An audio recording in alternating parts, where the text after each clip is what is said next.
Restored is made up of an alliance of churches who work with Christians to end violence against women in the UK. In July, the charity wrote to the new Prime Minister asking that priority is given to the domestic abuse bill and parliamentary time is scheduled for debate.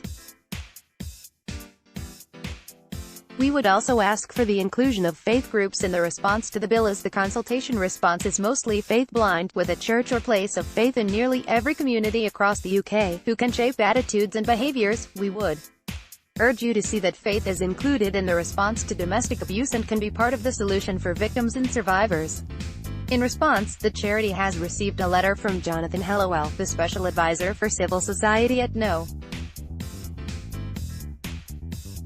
Downing Street. He wrote, "The Prime Minister shares your concern about domestic abuse and is a strong supporter of the domestic abuse bill, and that the government would like to see more support for women who struggle to tell people about their abuse." Mr. Hellawell added, "Thanks to everyone in the Restored charity for everything you do to support the victims of domestic abuse.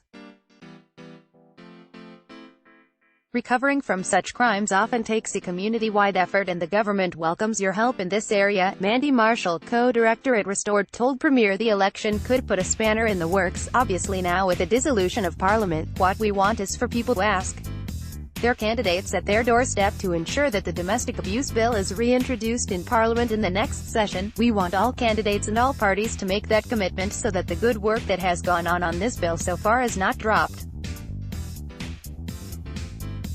It was the first vote in Parliament that PM Boris Johnson won. There was cross-party support for this bill, so we want that cross-party support going forward, and to ensure that this bill is passed, and especially support for survivors is given and is targeted and is funded, so that it's not the postcode lottery that we have now." Restored are encouraging Christians to write to their MP to support the passage of the bill, which passed its second reading on the 2nd of October and moved to the committee phase. Stay up to date with the latest news stories from a Christian perspective.